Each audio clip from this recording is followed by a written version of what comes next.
I hope you are extremely excited because Webflow is one of the most powerful no-code tools on the market right now. It allows people who don't know how to write code to build highly interactive, responsive, and beautiful websites without writing one line of code. All right, guys, so let's get right into it. So make sure, if you haven't already, go to webflow.com and create an account because it is free to experiment and play around with the software and create your very first project. You will land into an interface like this. Yes, it can be quite overwhelming and it can be quite foreign to you, but I'm gonna break it down step by step. Left-hand side is imagine it's your toolbox. That's where all the most important assets are going to be. And that's where you're gonna be able to pull all the pages, all the elements to utilize, right? It's your toolbox. Now on the top, you've got a bit more of like a high level overview of the project itself, but don't worry, we'll go into it more detail. And then on the right-hand side, this will normally be relative to what you do on the left. So it's where you manage all the property settings. Now you're probably thinking, okay, what does that mean, Mizco? So let's just say we head over to our toolbox and you hit add, you will see that Webflow will provide all these elements that we can use on our web page. The one thing you do need to remember is all these elements that Webflow is allowing us to use are also elements in HTML, in code itself. Because even though they are a no-code tool, they need developers and coders to build this into a visual interface that we can use so we don't have to write code. So if you do know a bit of HTML and a bit of CSS, it will be very advantageous and you'll be able to pick this up very, very quickly. But if you don't know HTML and CSS, you can still get your way around with it because they've made it quite visual and you can sort of understand exactly how things are working. So let's just say, for example, we want to pull through a section onto our canvas. You'll notice on the right-hand side, it's relative to this, and it will give us the ability to adjust these settings. So you can add some class names, you can adjust the layout type, you can also add some spacing, you can adjust the margins, the paddings, the width of it, the positioning, and all the good stuff. But we'll go through with this afterwards, and we'll focus on the toolbox just for now. So once again, if you hit on add, you have all these cool elements that you can use. You can drag a section down that will define the section of this containing content. Then you can maybe, let's say you want to add a logo inside. You'll notice that the image goes in there. And then let's just say we want to also add a button in the navigation because we want a button that's going to be situated on the right-hand side.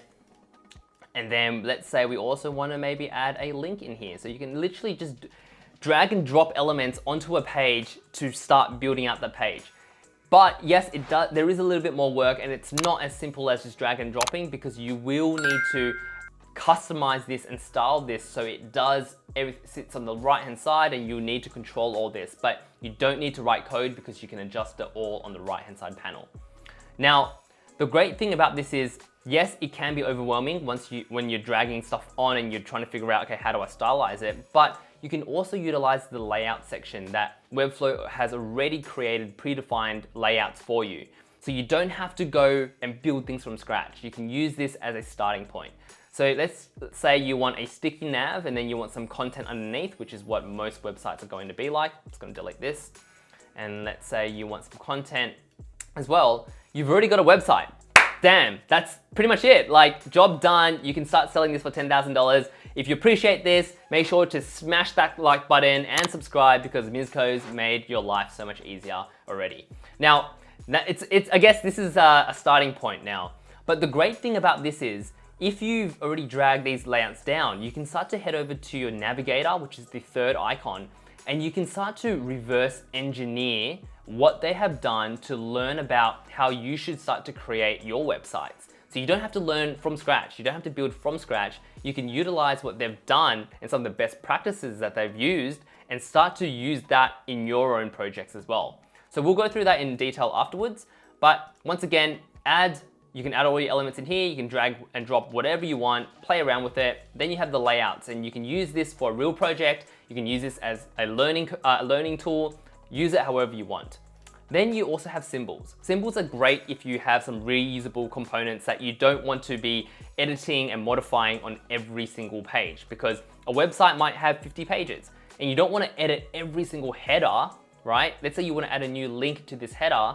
You don't want to add it 50 times. So what you can do is you can select this entire sticky nav and you'll know that you've selected it once this shows, head over to your symbols and you can turn this into a symbol. So let's just say that's a header sticky. And you'll notice that it will turn green once you turn it into a symbol. Now let's just go back. What I'm gonna do is I'm gonna hit Command C or Control C if you're on Windows. I'm gonna paste it and watch what happens when I double click into this symbol and I add a new link. It will reflect on the other symbol that I have pasted. Let's add another link, boom. So then what happens if I grab this symbol and I head over to my pages? This is where you'll find all the different pages on your website. And let's just say I create a new page really quickly. Let's just say it's going to be blog, for example, and I paste it down, right? What happens if I go to home? And what happens if I delete these links and I want it to turn it back to the original header?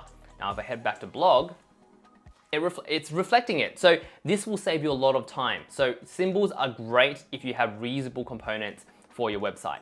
So let's head back to home. Then the third section is your navigator. And as I mentioned, imagine this is the layers panel on Figma, on Photoshop, whichever platform you use, your design program you use. This is where you can adjust content, you can move things around, and let's just say we want to move this H3, this heading. Whoops, sorry about that. Let's just say we want to move, whoops, I can't actually move this. Let's just say I want to move this.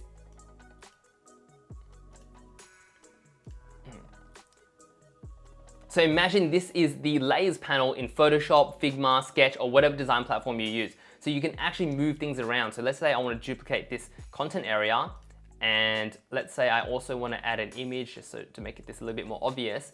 I can drag an image down. I can adjust the layers in here, and you can see that it will reflect on the canvas as well. So this is a great place. This is the simplest way for you to move things around really quickly and have a bird's eye view of your entire skeleton of your website.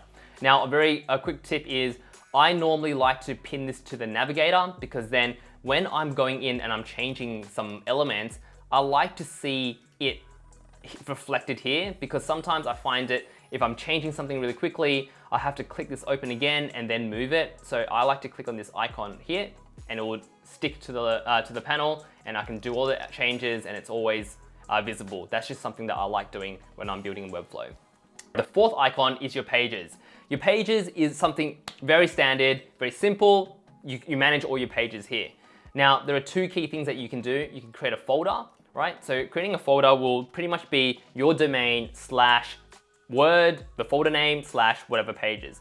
So let's say you want to create a portfolio and you want to have let's just change that really quickly. Let's say the folder name is for case studies, because you want to have a group of case studies. You can actually then create a page. Let's say that your first project might be I don't know, your first project will be dog lovers. So it's like a project for dog lovers. And then you can click on case studies, and then you can also hit create, and that will make a page under the case studies folder, which will then turn your URL structure to be your domain / case studies / dog lovers. Now, before you create the page, you can also head over to your SEO settings, which allows you to do some basic SEO, which is search engine optimization. You can add some more adjectives and words to your title. So you might say the website's going to be called Puppyland, and like that's the business name, and you wanted to add dog lovers homepage, for example. And then you can also add a meta description in here as well. And below, you can also have a open graph setting. So if you're sharing your website on social media, you can attach a image that you want to showcase. So the preview is there.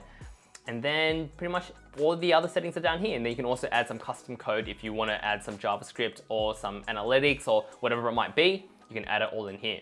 So let's just say we want to create that page. Boom. Now you can see when we open up the pages panel, you've got your dog lovers and you've got your page structures here. So that's pretty simple. Then underneath you have your CMS collections. Now, CMS collections can be quite overwhelming. It might be foreign for people who haven't actually created a blog before. So imagine your CMS collection is just a list or collection of pages or items, right? So if you want to build a blog on your website, collections would be the ideal feature that you want to use, because you could create every single blog post and page with pages, right? So you could create a blog folder and then you have all your pages inside, and it would be mizco.net/blog/ I love sushi as a blog post, and then I love puppies as another blog post. And that will be very manual. So the collection list allows you to create and templatize all those pages with this interface. And let me show you how that works. So let's say I want to create a blog, right? All I have to do is type in blog, and I could also use a template that they've provided up here, but let me just show you how to do it manually first. Each collection, you will need a name, and then in the collection fields, these are like the items within the collection. So each blog item in this blog will have a name, which is the name of the blog entry, the blog title. Then the slug is actually the URL structure. And let's say each blog will have an image, right? So featured image. And then you can also say this is a required field, save it. And then each blog will also need some text, right? So it's a blog post. So let's just add the blog post. You also have some intricate details and control over the settings. So you can actually set the minimum character amount and maximum. Let's say this is the required field, boom. On the right-hand side, you can start to see that you are creating this template that you can reutilize in creating a new post. So you don't have to recreate every single page. You simply, let me show you the magic. You can simply just go create collection, right? And you'll see that you now have this new collection that you can start to create new blogs with. Instead of hitting new blog, what I'm gonna do is I'm just gonna use Webflow's feature of just populating some examples. So I'm gonna hit add 5 items. It's gonna work some magic. And it's gonna take a little bit of time because there we go. Now, if I click into one of these examples that they've just generated for me, you can see now I've got a name for the blog post. I've got the slug, which is the URL. I've got a featured image, and then I have the control of defining and writing the blog post. It's instead of having to create those pages, drag and dropping every single little element, you now have this interface that will automate and templatize this process for you to create lots of blog posts really, really quickly. So you're pretty much creating your very own WordPress in your website. That is the power of Webflow. So you can simply save it, or you can, let's just close this, hit this little arrow, so let's just save this first. If you really wanted to, you can also publish it when you've actually got an account, like a paid account with Webflow. So here you can also delete it, you can archive it, and you can duplicate it as well. If you want to change the images, you can hit replace, and it's all pretty straightforward. Now, on the left-hand side, you also have e-commerce. E-commerce can be quite fiddly, can be quite advanced for people who are new to Webflow, so I'm not going to go through it in this video, but if you are interested in setting up your own e-commerce website, Webflow does have its capabilities in doing so, and I have run a few websites that do have e-commerce capabilities turned on. Then underneath that, you have your assets. So pretty much here, you can once again create a folder. So if you want it to be your domain / resources / some JPEGs, you can upload all your JPEGs into that folder, or you can just simply upload a file into there. And let's just say we will go through and upload a Designship logo. There we go. Then we have a logo there. Clicking on this little icon will give you access to the actual file itself. So you can open it up in a new tab, boom. Or you can grab the link and you can paste it down. You've got the link to it as well. So you've got all your assets in here. As you start building your website, you're going to build up a massive library of assets, and you can find them all in here. Now, that is pretty much it for the toolbox, right? And then on the top right, this is where it gets a little bit simpler, it's less overwhelming, but when you're creating more pages, you can manage all your pages here. Utility pages are some of the pages that Webflow has already predefined and created.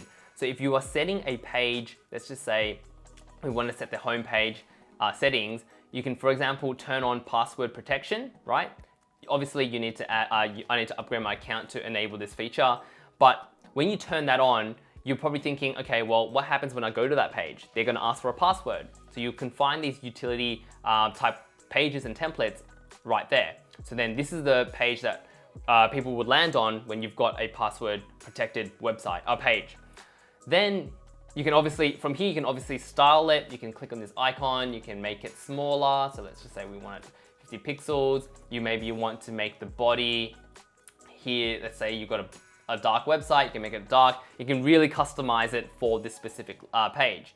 Then you've also got your 404, which is a basic standard error page. When a website breaks or a page link has broken, this gets taken to. Then you also have your CMS collection pages. So remember, when we created this CMS, we created a blog section, right? So when someone visits this page itself, what will it look like? Because it's not a specific individual page on its own, it's utilizing the CMS collection page. So it's a template. So if I click into it, it has no information on it right now, but let's just say we create a quick section. Let's just say we create a quick div block, and then I'm gonna grab the rich text. And then here, once I drop the rich text in, I can select this. I can also hit blog post, get text from blogs collection. I'm gonna hit blog post, and there we go. Then you can see that it's actually pulling through the information from the collections list. So here we have whatever this says, volupatam, and then you have in minima. Let's just see if you remember that. Head over to your thing. There we go. Then we just click on the first, I think it was this one, volatua, whatever, in minima. So it pulls through the information as well. Yes, this can be quite overwhelming, but play around with it and I'm sure you'll understand how it all works. So that's where you manage all your pages. Then, as we move across the toolbar at the top, you'll start to realize, oh, these are the breakpoints now. So you can manage the desktop view, the tablet view, the mobile views all from here. And for example, the reason why they've provided this is because if you want the text to be smaller on mobile, then all you have to do is you just have to make sure you're styling everything on this view itself. So let's say we want the text to be red on mobile only. Very poor and bad design decision, but you can see now on desktop, it's all black, then tablet's all black, mobile, but landscape view, it's all black, but then on mobile, it's all red. So generally, the best practices and the most common practices for mobile, you do want to make your text a little bit smaller. Sometimes you might want the button to span across full width because it's just easier to tap. These decisions will be made on these specific breakpoints. Now, obviously, if you want to create a larger breakpoint for even larger desktop sizes, then you can hit the three dots over here and you can add a 1920 breakpoint as well, and then you can style specific styles for that large monitor. Then when you head over to the right-hand side, these are more the settings for the actual project itself. Here you can undo, redo some of the actions that you've done. This green tick is more of a status update. So when you're processing things, you're uploading things, sometimes it doesn't get to save it right away. It will show you a green tick once it's been able to save everything. Then you can also export your project out into raw HTML, CSS, and JavaScript. This will probably only be useful if you are working with a developer and they're actually looking for the raw HTML, and you can do so in here. Then you can also share your project, which is pretty straightforward. And most importantly, you can publish your website. Now, it is free for you to publish your website to a staging URL under the Webflow domain. But if you want to attach your own custom domain, then you'll definitely need to upgrade your account and you can attach your own domain to it. So for example, let's just say we want to publish this to my Webflow URL. Let's just take a quick look. Then we can open up the website and there we have it. It is live on the website. So your website can actually go online very, very quickly, and they've made it very, very simple, because if you didn't have this process here, you would have to use FTP, you would either have to use Git, you'd have to use a bit of code, or use your terminal, use your command prompt, whatever you might use to initiate this website. So they made it very simple. Now, on the right-hand side, I've gone through it in a little bit of detail, but pretty much like I said before, this is where you manage all the stylistic changes to your website. So for example, let's just grab a image here. Then you can actually, over here, you can adjust the margins. So let's just say we want it 100 pixels at the top. And then you also want it, you can adjust the margins on the left. You can also make it 200 pixels. There we have it. Whoops, 200 pixels. Oh, I think it's already 200 pixels. There we have it. Then we have like 360 pixels. You can do a lot of different things in here, and it's always about just experimenting. I will be launching a lot more Webflow tutorials on how to build a website from scratch and how to utilize these in a more specific way. But in this introduction video, I just want to show you guys what you can use in this. Then you can adjust some of the positioning of the elements. You can adjust the typography. So let's just say this text, we want to center it in the center. We want to make it 30 pixels. We want to change it to, let's say, bitter. You can obviously see it reflect right away. So that's why it's so powerful. Then you can also add background images. So let's say we head over to our page and navigator, I'm gonna hit on my body. I'm gonna change the background color to red. So you can change it to red, you can change it to black. You can start to see how this will reflect on your web page. You can also hit the plus icon to change to have a background image. You can also have a gradient. You can have this radial gradient. And then you can also change the positioning of it.